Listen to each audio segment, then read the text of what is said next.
Hello বন্ধুগণ, কি অবস্থা, কেমন আছেন? আশা রাখি ভালো আছেন। মেগাস্টার শাকিব খানের দরদ সিনেমাটার দ্বিতীয় গান দুইটা ভাষণে এসেছে। প্রথম গানটা দুইটা ভাষণে এসেছিল, হিন্দি এবং বাংলা। দ্বিতীয় গানটাও বাংলা হলো লুট করেছ, এবং হিন্দি গানটাও এভাবেই এসেছে দুইটা ভাষায়। এখানে সবচেয়ে দুর্দান্ত লেগেছে হিন্দি গানটা আমার কাছে ব্যক্তিগতভাবে।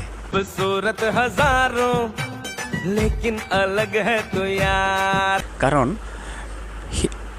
দরদ সিনেমাটার এই গানটা শ্যুট করা হয়েছে হিন্দিতেই, হিন্দি লিপসিনি। মেগাস্টার শাকিব খানের লিপসে হিন্দি ভার্সনের গান, দ্বিতীয় গান, এটা দুর্দান্ত লেগেছে ভাই।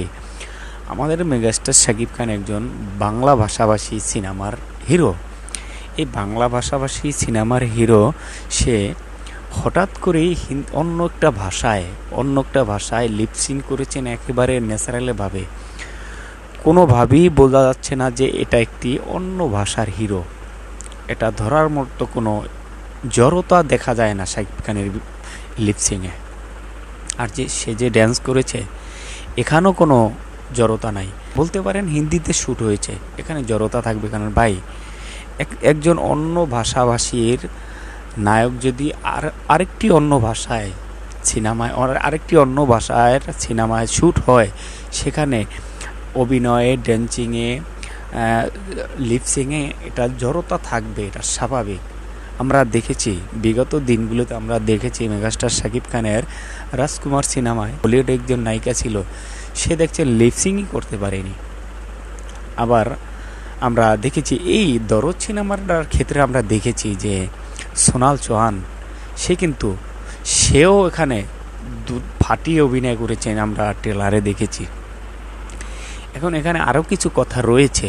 মেগাস্টার শাকিব খানের দরদ সিনেমার এই গানটা, লুট করেছো গানটা, হিন্দি গানটা তো দুর্দান্ত লেগেছে ভাই। বাংলাটা লিপসিংটা ম্যাচিং হয় না, কারণ এটা শুটই হয়েছে হিন্দিতে, এই জন্য। কিন্তু বাংলাটার চেয়ে আমার কাছে হিন্দি গানটা খুব সুন্দরভাবে লিপসিং হয়েছে মেগাস্টার শাকিব খানের সাথে।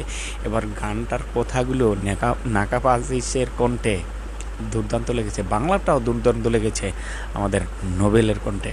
কিন্তু বাংলাটা আর হিন্দিটার ভিতরে হিন্দিটা বেশি ভালো লেগেছে। দুটাই ভালো লেগেছে, তবে হিন্দিটা একটু বেশি লেভেলের ভালো লেগেছে। এখন কস্টিউম নিয়ে কথা। মেগাস্টার শাকিব খানের যে কস্টিউমটা, এখানে কিন্তু কস্টিউমটা একটু পরিবর্তন করেও দেখানো যেত না? হ্যাঁ, তবে এখানে হতে পারে এভাবে যে সিনেমাটার যে কোনো একটা মেলার ভিতরে গিয়েছে, সেখানে আবার কস্টিউম প্রয়োজন করার কি প্রয়োজন? হ্যাঁ, এভাবে হতে পারে। কিন্তু তারপরও একটু যদি কস্টিউমটা করতো তাহলে আরও ভালো লাগতো।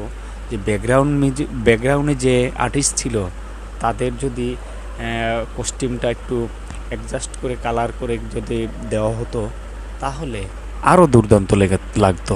হয়তো বা বাজেটটা একটু বেড়ে যেত, কিন্তু ভালো হতো, অনেকই ভালো হতো। আর আমাদের হিন্দি গানটা যে গিয়েছেন নাকাপ আজিজ, আর বাংলাটায় গিয়েছেন নোবেল ম্যান, দুজনার কণ্ঠই কিন্তু সেম। সব মিলেমিশে একাকার হয়ে গেছে বাংলাটা হিন্দিটা। শুধু পার্থক্য এটুকুই, শ্যুট হয়েছে যেহেতু হিন্দিতে, তাই লিপসিংটা হিন্দিটাই বেশি ম্যাচ করেছে। বাংলাটা ওভাবে অনেক সময় বোঝা যায় যে ছাউন হয় না, অনেক সময় যে গানের ছাউন আগে এসে পারে, লিপসিং পরে এসে পারে, ওভাবে আর কি। তবে দুর্দান্ত হয়েছে, দুটোটা কণ্ঠই দুর্দান্ত।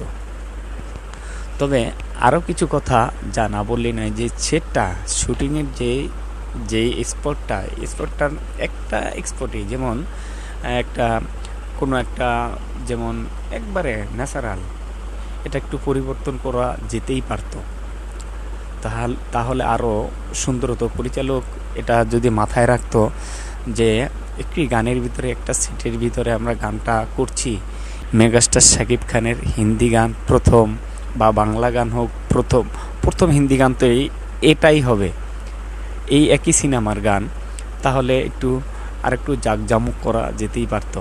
আর একটু সেটটা পরিবর্তন করে এটা একটু যেমন সেকালে সেকালে লাগছে। আর গল্পটা কোন সময়ের এটা তো আমরা জানি না, সিনেমা দেখলে বোঝা যাবে আসলে গল্পটা কি এই সময়ের না সেকালের, এটা সিনেমাটা দেখলে বোঝা যাবে। কিন্তু তারপরও পারতো লোকেশনটা একটু পরিবর্তন করে কল্পনার জগতে গিয়ে একটু অন্যরকম করতে পারতো। আরেকটি বিষয়, এই গানটার ভিতরে শাকিব খানকে বেশি ফোকাস করা হয়েছে, সোনাল চৌহানকে কম করা হয়েছে একটু, যেমন রোবটি লেগেছে। ভাই কেন সোনাল চৌহানকে একটু এখানে একটু স্প্রিংস দিতে পারতো না? এটা তো আসলে খেয়াল রাখা উচিত ছিল, নজর রাখা উচিত ছিল যে এরা ড্যান্স মাস্টার যাকে বলে, যে একটু নজর রাখতো। সোনাল চৌহান একেবারে রোবটি, একবারে একটু রাগি রাগি।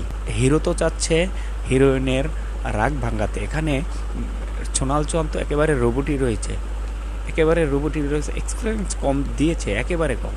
এখানে যদি আরও একটু বেশি এক্সপিরিয়েন্স দিত, রাগি এক্সপিরিয়েন্স হিরো যেখানে তার রাগ ভাঙাবার চেষ্টা করছে, সেখানে আর একটু যদি সে একটু এক্সপিরিয়েন্স দিত আরও ভালো লাগতো, অনেকই ভালো লাগতো। এখানে নজর রাখলে আরও ভালো হতো, আমাদের জন্য ভালো হতো, আমরা আরও একটু এনজয় বেশি করতে পারতাম। এখানে অবশ্যই পারতাম, এটা পারতো পরিচালক, এটা পারতো। আর যে পিছনের ব্যাকগ্রাউন্ড যে শিল্পীরা ছিল তাদেরকে আরেকটু বেশি এক্সপিরিয়েন্স দিতে পারতো তারা। মেগাস্টার শাকিব খান সবসময় যেভাবে পারফরমেন্স করে, ফাটিয়ে পারফরমেন্স করেছে, এখানে কোনো ত্রুটি ধরার মতো না। সাধারণ দর্শক কোনোভাবেই কোনো ত্রুটি ধরতে পারবে না। এখানে আরও কিছু জিনিস যেটা সাধারণ দর্শকের চোখে পড়বে না, যেটা আমাদের চোখে ধরা পড়েছে। এখানে যে ব্যাকগ্রাউন্ডে যে শিল্পীদের যে কস্টিউমটা, এক একজনার এক এক কালার। ভাই এটা যদি ম্যাচিং করে, যেটা পূর্বে বললাম এই কথাটা রিপিট করলাম আরও, কারণ এই কস্টিউমটার জন্য, ব্যাকগ্রাউন্ড কস্টিউমটার জন্য মেগাস্টার শাকিব খান এবং ব্যাকগ্রাউন্ড শিল্পীদের যে কস্টিউম, এটা যদি আরেকটু পরিবর্তন করে ব্যাকগ্রাউন্ড শিল্পীদের কস্টিউম পরিবর্তন করে দেওয়া হতো, মেগাস্টার শাকিব খানের কস্টিউমটাও যদি পরিবর্তন করে দেওয়া হতো, তাহলে দেখা যায় গানটা আরেকটু মনে ধরতো। হয়তো কি বলবো, একটু পারতো, বললাম তো বাজেট হয়তো বা বেশি পড়তো, করা উচিত ছিল। কারণ এটা যেহেতু দুইটা ভাষা আপাতত রিলিজ হবে, হিন্দি বা বাংলা, যেখানে প্যান ইন্ডিয়া কথা ছিল সেখান থেকে সরে এসে এখন দুইটা ভাষায় রিলিজ হচ্ছে। ইন্ডিয়াতে পরে রিলিজ হচ্ছে কারণ এখানে পাইরেসির সমস্যা রয়েছে। এত বড় বাজেটের একটা সিনেমা, সেটা ইন্ডিয়াতে সিনেমা চললে এই 2-3 ঘন্টার মধ্যে এটা পাইরেসি হয়ে যায়। আমি ধন্যবাদ জানাই পরিচালক অনন্য মামুনকে এই উদ্যোগটা নেওয়ার জন্য। পাইরেসি হলে সিনেমাটার বড় ক্ষতি হয়ে যাবে এবং অনেক সমস্যা হয়ে যেতে পারে। ভাই ব্রাদার, যতগুলো কথা বললাম দরদ সিনেমার এই গানটি নিয়ে, এ ব্যাপার আপনাদের মূল্যবান মতামত স্বাধীনতার জায়গা কমেন্ট বক্সে অবশ্যই জানিয়ে যাবেন। আপনাদের কাছে দরদ সিনেমার এই দুটো গানের ভিতরে কোনটা বেশি ভালো লাগছে? আমার কাছে ব্যক্তিগতভাবে এই ড্যান্স নাম্বার গানটাই বেশি ভালো লেগেছে। আরও একটি গান আসতে চলেছে, আপনারা জানেন নোবেলার আরও একটি গান রয়েছে। আমি জানি সিনেমা হলে গিয়ে সাকিবিয়ানরা ফাটিয়ে ড্যান্স করবে দরদ সিনেমার দুটো গানের ভিতরে। সবাই ভালো থাকবেন, সুস্থ থাকবেন, সবার জন্য সবাই দোয়া করবেন। আল্লাহ হাফেজ।